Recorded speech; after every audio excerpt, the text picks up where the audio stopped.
kindred friends, and welcome to the Radical Emergence podcast, where we're having conversations at the edge of transformation.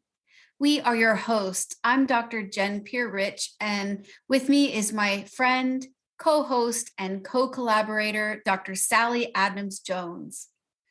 Please check out our bios in the show notes where you'll find links to our work, websites, and can find ways to connect with us. If you're not already following, hit that subscribe button, ring that bell, and join our mailing list so you can stay up to date on new episodes as they drop. Hello, everybody. Sally here. This exciting project consists of about 26 episodes in all, dedicated to better defining and understanding transformation on all its levels of reality. That's personal, social, as well as ecological. We're going to ask, what is transformation? Why bother? Why do we need it? And what does it feel like or look like?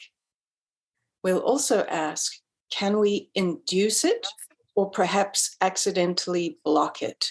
These are really important questions for growth. We draw not only on our hard-won life experience, we are also transdisciplinarians. So what the heck is that? Well, it means we want to understand transformation from as many lenses as possible, including formal academic disciplines and discourses, art, media, and popular culture.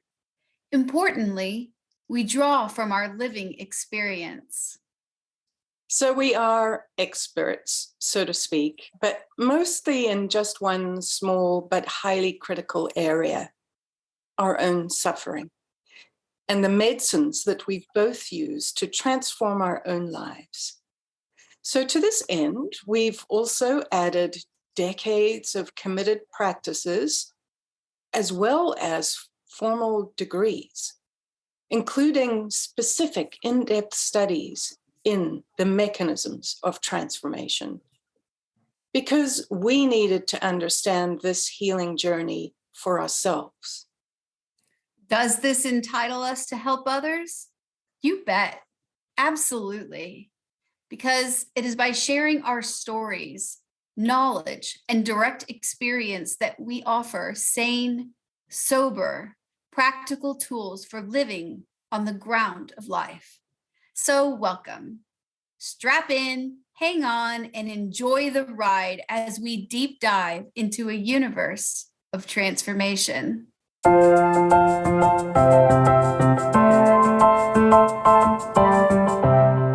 Hi, everybody. It's really good to be back and discussing with you transformation. And we've had an exciting couple of episodes. If you're just tuning in with us now, I'd suggest you start at the beginning because we're kind of building on this topic. And the first episode, Jen and I discussed who are we, and that was a topic around identity, but it was limited to what we do. Then we looked at in episode 2, identity as a field of transformation. So we deepened that topic from what we do to who we are, and that is at its core constant change. In episode 3, we deepened that again, and we looked at the fractal nature of identity. That's quite a complex one, and it's quite important to the understanding for our next 23, 22 episodes. So episode 3 is fairly complex, but we're going to deepen it even further in this episode. The question of who are we is holonic. So we're going to introduce a new term. Holons. We are holons. So what on earth is that? It's simple, but complex.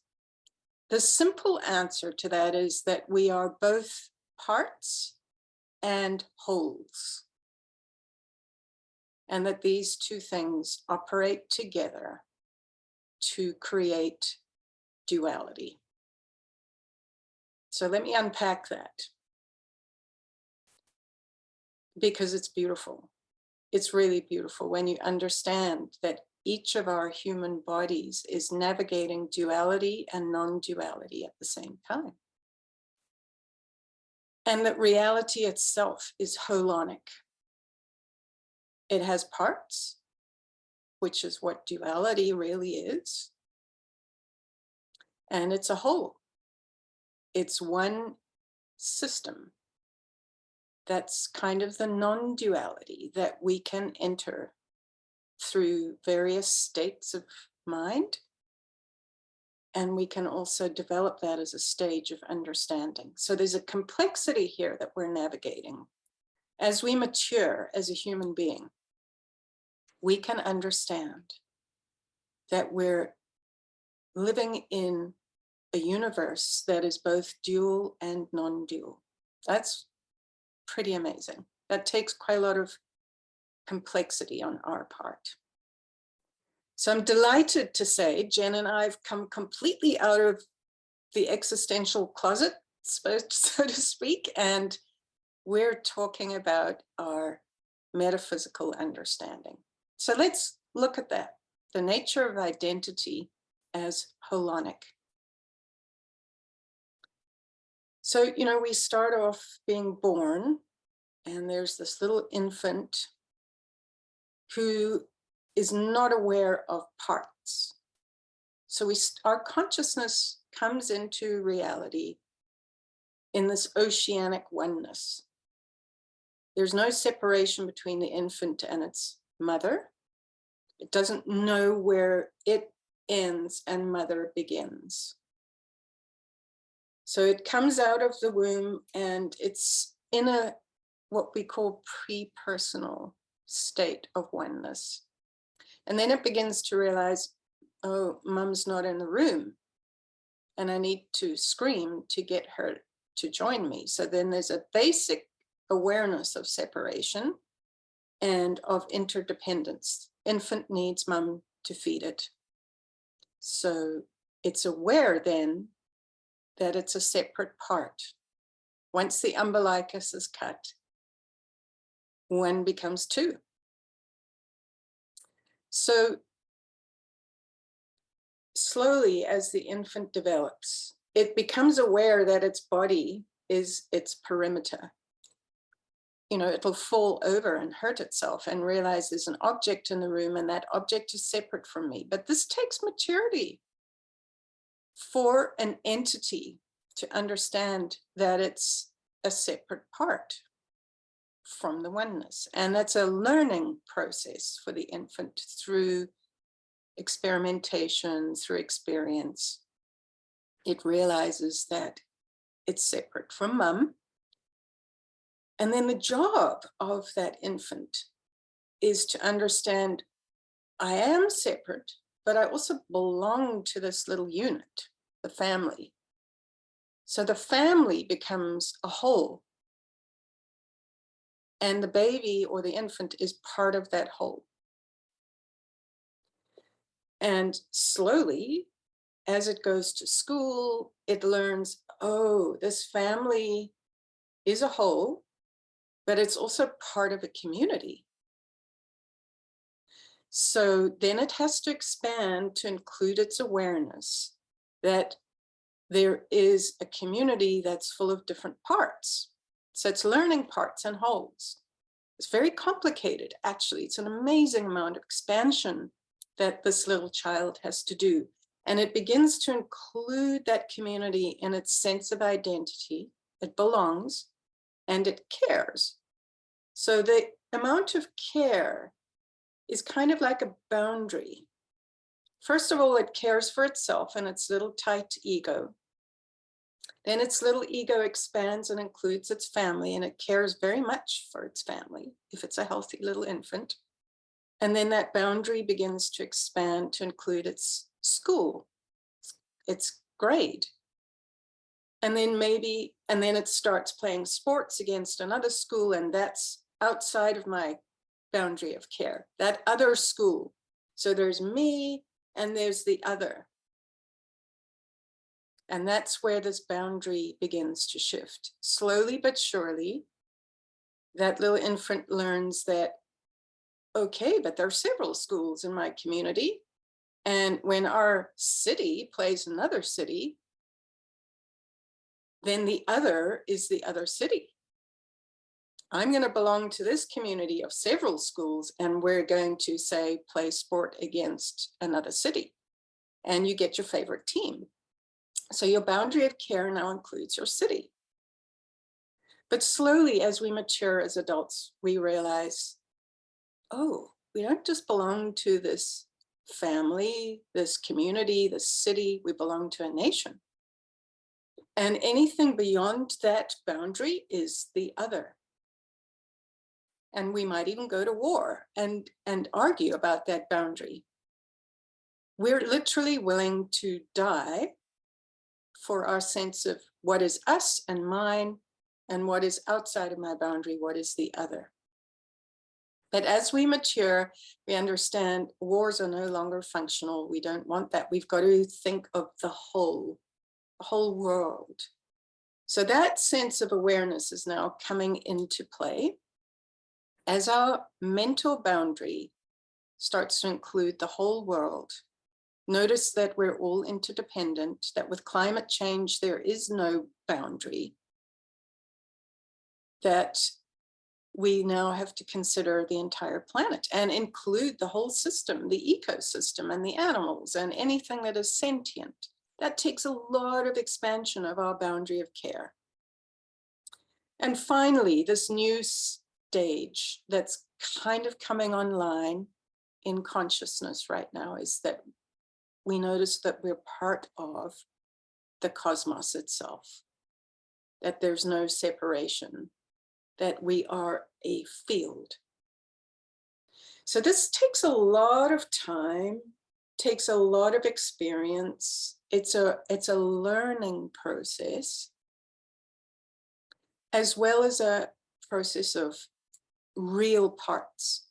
So we have imagined parts that we can identify as not us, and we have real parts, even within our bodies. So I have a liver, I have a heart, I have lungs, and they all function as entities, little parts.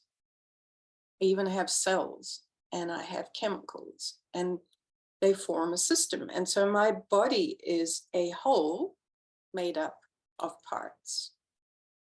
And this body functions in a world that is made up of parts and wholes.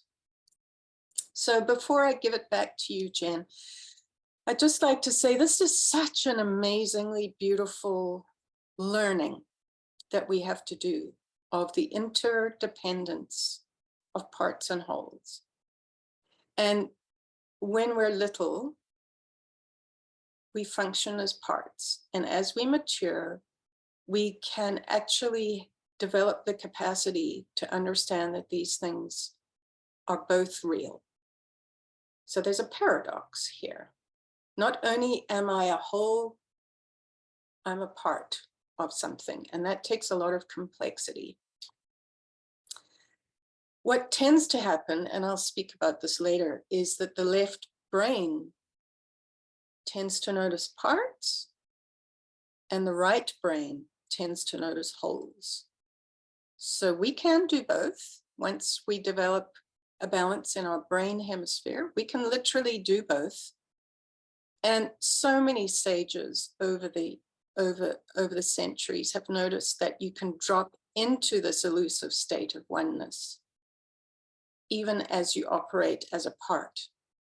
So there's unitative consciousness that can become aware of the oneness of reality instead of fighting about the parts. So I'd like to just give a quote here by Ken Wilber, who's a well-known American philosopher.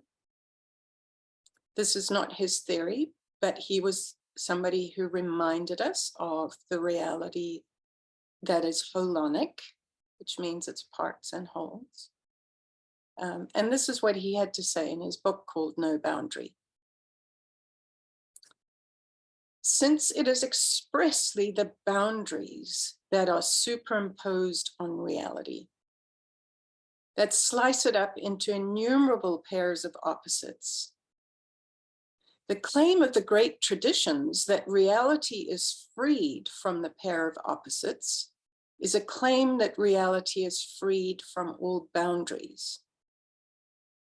That reality is not two means that reality is no boundary. Thus, the solution to the war of the opposites requires the surrendering of all boundaries. So I'm going to hand it back to you right now, Jen, to explore this pair of ducks, as you and I like to call it, or the paradox of parts and wholes. That was beautiful. I loved your outlining of that developmental trajectory that we take from that initial holonically nested oneness outwards towards, you know, the world, and how the holonic nesting starts within the self. And then if you can imagine, it's like concentric circles around the self, and that those circles are porous, and there are frequencies and information being shared between those porous circles of holonic nesting. And you know, for me in my own journey, it's been really important to realize how that it's necessary to take care of my holonic self as an individual, and that the more present I am within my individual holon, the more that allows me to be in a healthy relationship with those holons that are around me, and going further out into even into the universe, connecting me with that. And so the more attuned I am into my holon, paradoxically, the more I'm attuned I am to other holons that I'm connected to. So that was beautiful. Thank you, Sally. And you brought up the word of the hour for us, which is paradox. And I love paradox. I have been a student of paradox my whole life. And it feels to me not just a conceptual idea, but a way of being in the world. Simply put, a paradox is a contradiction. That's really all it means. And so there are, you know, spiritual paradoxes and literary paradoxes. You see it in literature. In art, we see paradoxes. There's logical paradoxes. And then, of course, in nature, there are lots of paradoxes, lots of contradictions, things that seem contradictory. And what I love so much about paradox is that I feel like it keeps me honest. So what do I mean by that? Well, it means that paradoxes force me into complexity. And something that we love here at Radical Emergence podcast, it forces me into nuance and subtlety. How can two divergent feelings or ideas or theories or behaviors be true at once? And it just really blows my mind. And because my brain, it depends on that logical, rational, reductionist, binary, linear assumptions, right? But paradoxes force my brain to kind of let go and stew in an uncertainty, in ambiguity. Paradoxes freak my brain out, but they also always make sense to my heart. And I think this is what is being pointed to by the saying, the heart knows what the mind cannot understand. There are some truths that exist simultaneously, but seem to be in real opposition to each other. A common paradox that was touched in our last episode was that we are both highly individual and highly interconnected, just like Sally was talking about. And this is the outlining of the holonic nesting. It is really troublesome for the mind to think about being an individual and part of the collective at the same time. I'd like to briefly just talk about the origin of the word paradox, which I think is really interesting. It comes from the Latin paradoxum, which comes from the Greek paradoxus. And it's a combination of the ancient Greek words para and dokein. Para, P-A-R-A, is a prefix that means beyond. And dokein is a verb that means to think. So the word paradox means beyond thinking. And growing up, I remember my mom always telling me, well, it's either black and white, it's right or wrong. And that's true. There are really important ethical and moral stances that we can and must take in the universe, in our world, within ourselves. But it is also true that truth is in the eye of the beholder. And my mom's mindset, very rational, very logical, very black and white, very dualistic, is representative of kind of the modern mainstream thought of modernity. Whereas postmodern thought comes in and wants to critique that logic, wants to dissect and take apart and deconstruct those rational ideas. And one way that postmodern often does that is through paradox. A really good example of paradox is water. And it's something we can all relate to. Water can be steam. It can be solid ice. It can be a vapor gas. And it can be a fluid liquid. Water can be dissolved. And it can also be a solvent. So how do we get all of these different things from the same thing? How can boiling water burn me, but freezing water can also give me skin burns? You know, the water we drink every day and that many of us take for granted has been around for billions of years and has been through endless transformations. You know, my mind wants to explain it very simply and say, you know, water is just water and that's, you know, what it is. But really, water is actually very complex and very paradoxical. And even scientists don't fully understand the mercurial nature of water.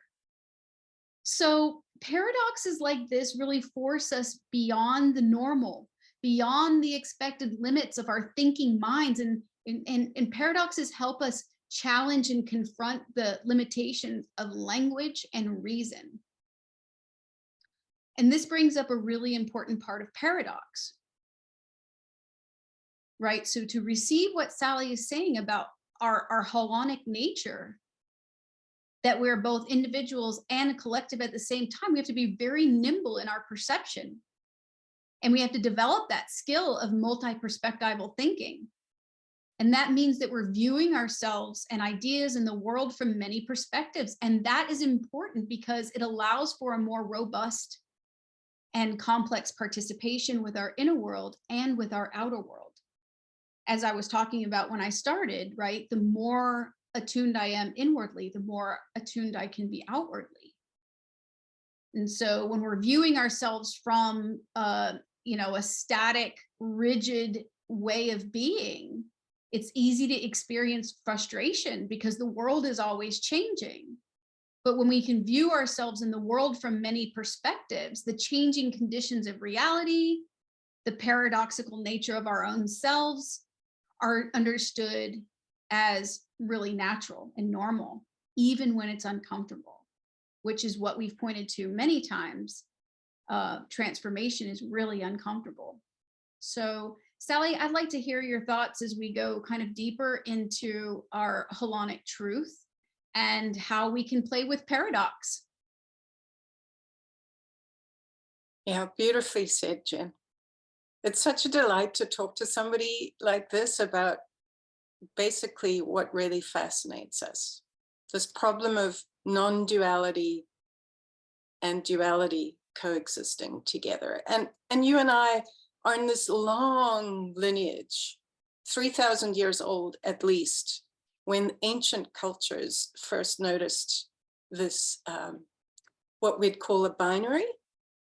So for example, it shows up in that beautiful image of the Tao with the yin and yang. We've talked about this before, where the two opposites actually have a boundary. So they coexist as a whole, a circle, and they also coexist as a binary, and they inter-include each other. Those little spots inter-include opposites. So that, I mean, that's at least 3,000 years old, that image. So we're not the first to talk about this.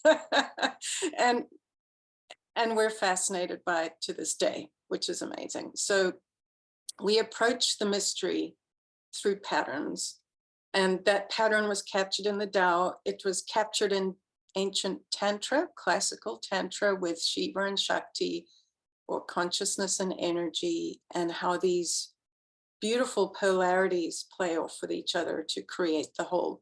When one becomes two, there's this beautiful polarity that's created, and there's energy between them. It can be conflictual or it can be cooperative. So that's the nature of reality. When one becomes two, there's suddenly a boundary, and how do we deal with a boundary? And Jen and I propose that it's through relational intelligence, a deeper understanding. So this also shows up not only in China and India as beautiful ancient understandings of reality, but also in indigenous cultures. So I just want to honor, for example, the Polynesian cultures, say, for example, in Hawaii, where Po and Ao exist as this basic polarity, the darkness and the light. So this is intrinsic to every culture. It's an archetype that we are honoring. But we have contemporary understandings of it now. It even shows up in quantum physics, which is actually verifying what the ancient cultures understood as unitative consciousness breaks up into fractal parts. Alfred North Whitehead called it the seamless coat of the universe. But somebody like Teilhard de Chardin, who was the father of conscious evolution, he had this to say: the farther and more deeply we penetrate into matter by means of increasingly powerful methods, the more we are confounded by the interdependence of its parts. So this is what we're dealing with, folks. This is complex navigation. Life is not easy, especially when we have a binary brain and the left part of our brain wants to cut reality into parts. That's its job. And the right brain wants to see the whole picture, but is often neglected. And the left brain creates a hierarchy within us saying, no, we need to stick with parts. Whereas the right brain tends to want to see the whole. So this binary actually exists within us. It's not only an archetype out there, it's actually within us as well. And that's where we get the mind-body split from. It's Descartes saying, I think, therefore I am. Because the mind is then given dominance over feeling parts or the body itself. So we get a split internally. That boundary is created falsely within us. And not only that, we start dividing up our interior into extraneous parts that we imagine are separate, like the self, the psyche, the ego, the id, the super ego. There's all these imagined parts of us that come out as different voices. And part of our transformative work is to integrate them back into a whole. So our work on this planet is to return to the whole, if we can. And that's transformative. It's really hard. It's pain and pleasure. It's summer and winter. It's the void and it's life, and it's dark and light. It's not an easy journey at all. So I just want you to imagine this for a minute. How do we understand how this works? It's really easier to explain this like an image. If you imagine a puzzle. So when you look at the puzzle, it's a whole. It's a flattened 2-dimension. That's all we can imagine. But imagine a 3-dimensional puzzle. And then you imagine that there are little pieces that come out of that. And they have their own little boundaries and they operate separately. And then you can put them back in the puzzle and it becomes the seamless code of the universe again. You can imagine one of those 3-dimensional Rubik cubes, for example. It has facets and it has parts, but it's actually one cube. So this is difficult for us to understand, that at any given moment, we're in relationship with parts. And yeah, I'd just love to share this quote from Rumi before I hand it back to you, Jen. Because this shows up in reality, for example, in everyday life as a preference. Like, I might prefer to write fiction. You might prefer to write nonfiction. And what does that mean? Part of me is looking at something. I'm separate from it. So I'm going to write in a nonfiction voice. I'm going to observe it. I'm going to study it from outside. Or I can express something from the inside. As you said, Jen, the interior and the exterior. I can write fiction as opposed to nonfiction, and I can express the feelings and the imagination and the kind of complexity of the interior life. So at any given moment, we're making choices about which part of our brain to come from. Am I going to look at something or am I going to embody something? And that's the beauty of our left and right brain. But let's just look at Rumi, who has this to say. It's from his poem, The Great Wagon. Out beyond ideas of wrongdoing and right doing, there's a field, and I'll meet you there.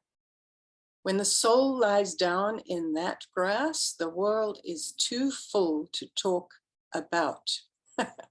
Ideas, language, even the phrase each other doesn't make any sense. So we're dipping in and out of these two parts of the self. We're dipping in and out of relationship with other and self and the world and self. And I'd love to hear more from you, Jen, about that relationship. I really love the puzzle analogy and thinking about how we are moving parts of ourselves as a whole construct, and thinking of ourselves as kind of maybe like a human Rubik's Cube. You know, I can, you know, I feel like I'm a pretty conscious person, and, you know, I care about and dedicate a lot of my life to mindfulness, and I'm a loving, kind person. But when I'm in traffic and somebody cuts me off, I suddenly become quite a different person, right? I'm not this mindful, grounded Jen. I'm, you know, finger waving, or, you know, giving the dirty side eye, looking over, and right. So who's the Jen, right, in that moment? And the Jen is complex and made of many selves that appear and populate in this way, like you're talking about. It's like a puzzle piece that we're constantly turning, and no matter, you know, even when I'm giving this dirty side eye to the person next to me, I'm still whole. I'm still Jen, right? I'm still that complete being, just expressing a different part of myself. And I think the more we are fluid with that and nimble with that, the easier life is, because it's, you know, we can start to shame ourselves when these parts of our, you know, selves come up. You know, if we feel our oneness and we know that we're one, but then we meet somebody that is just, you know, that we don't feel connected to in any kind of way, and we feel like, you know, oh no, that is not, I'm not connected to that person, and yet we are. And that's the paradox. And so we've kind of gone over the paradoxical quality of transformation, and I'd like to just dip in for a minute about the relationship between identity and paradox. One of my favorite quotes on paradox is by American psychologist Carl Rogers. And he said that the interesting thing is that when I accept myself, then I can change. And this has actually been a truth in my life. It's in the times that I have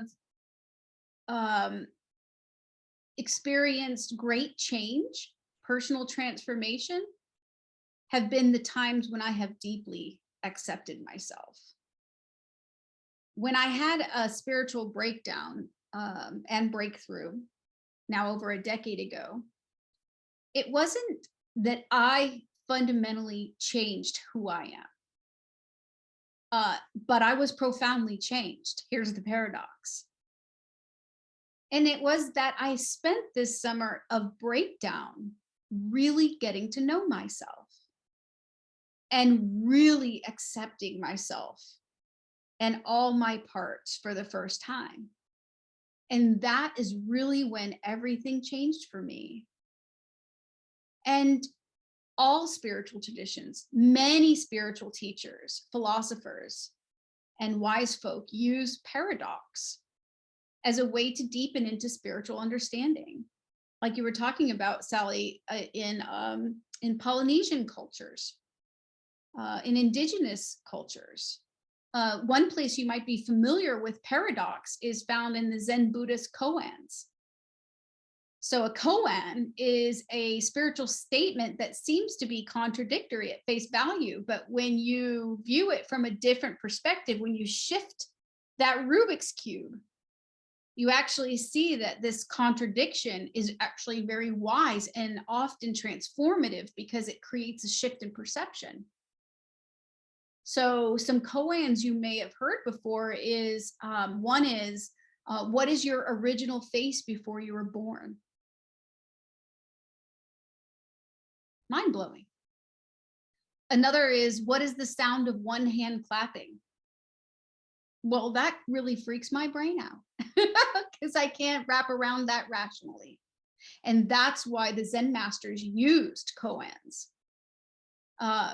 Another interesting point of paradox is diunital thinking. And this is the work of Dr. Batty Foster and Dr. Vernon J. Dixon, who coined the word diunital in 1971.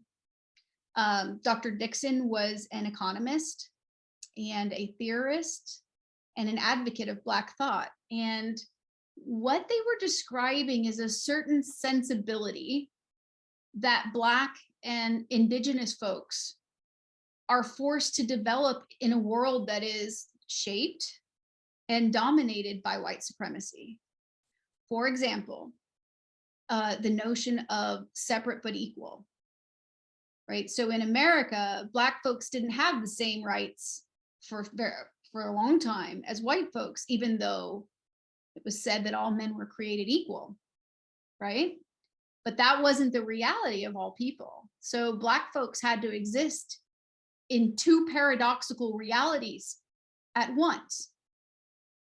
And this sensibility of having to exist in multiple divergent realities at one time sparks a kind of spiritual and emotional intelligence. The paradox that you're forced to live in creates a tolerance for ambiguity, for uncertainty, that those of us who are in the dominant white population didn't necessarily need to develop, right? And of course, looking at this same idea of diunital thought, of Dixon's diunital thought, through an intersectional lens, many of us are on the margins and are forced to develop a tolerance for paradox, for living in divergent realities. You may have heard the paradox that the more you give, the more you get. And what that paradox brings to mind for me is the deep spiritual practice that comes when you invite paradox into your life. Because when I develop paradox and a relationship with paradox and move with paradox, I'm invited to deeper growth and a greater understanding into complexity. So I just want to offer to anyone listening to consider paradox as a way of being in the world. All right, Sally, I'm going to hand it back. What you just mentioned, Jen, is so important personally, economically, politically, at every level.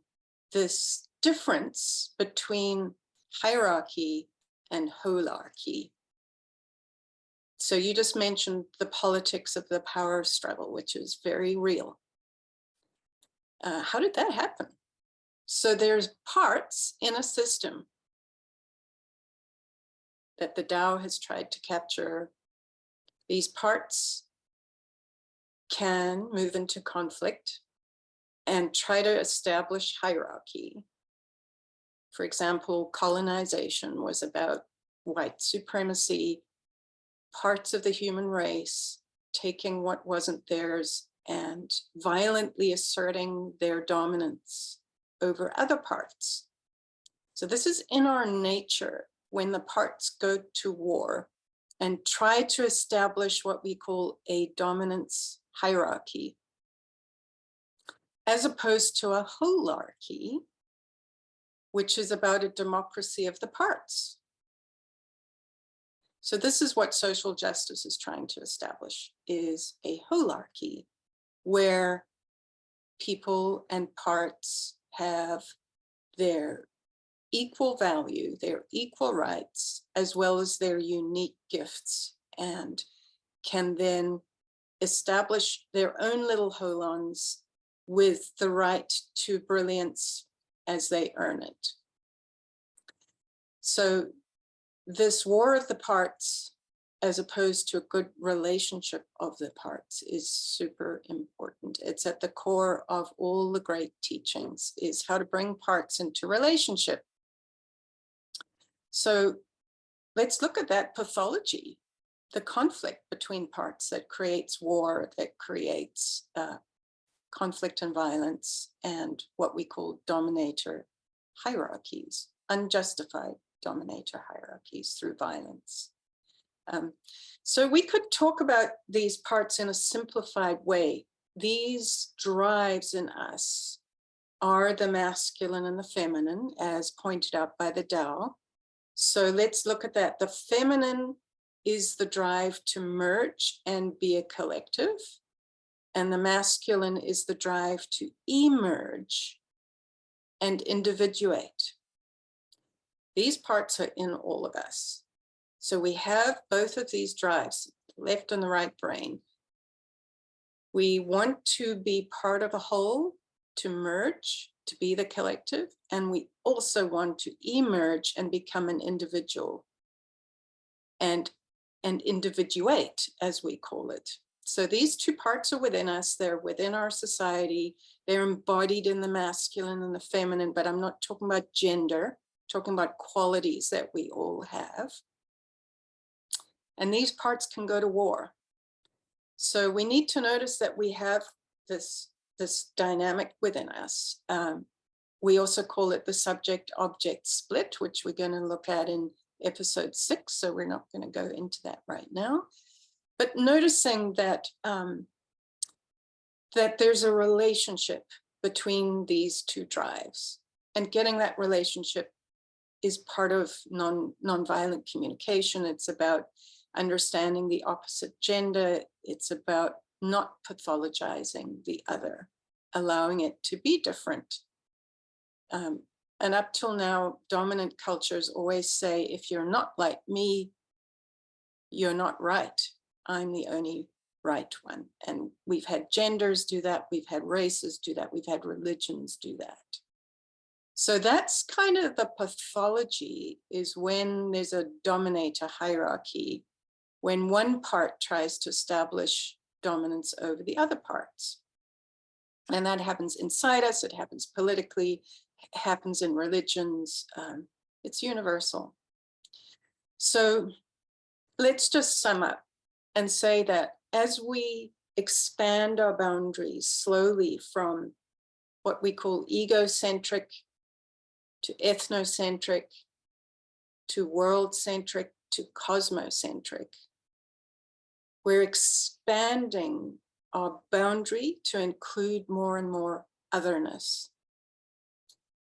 So the unitative state that the great teachers and the lineages have always spoken about is a boundaryless state where we include all of the other. That's a very rare capacity, and people have called that enlightenment. You know, when Jesus spoke about love thy neighbor, that was a very grounded, real suggestion of his. And even that is really difficult. How do you love thy neighbor as thyself? Well, he's talking about unitative consciousness, but he was bringing it down to a concrete example, love thy neighbor. So these things can go wrong. The pathology, say, I'm just going to give a contemporary cultural example, the gender wars, where we're trying to pathologize each other all the time and calling each other toxic. It's just, look at that. That's the toxic feminine is described as the pathological need to merge, to be dependent, to be functionally dependent on other people to even exist. Or it's hyper collective. We have cultures that can be hyper collective where you're not allowed to individuate or have a voice. The toxic masculine, which is that drive to emerge that's gone pathological, is hyper individuality, which can no longer relate to the whole. It's so set on its own extreme success that it doesn't consider the whole anymore, which is kind of modern culture in general, but it's called toxic masculinity.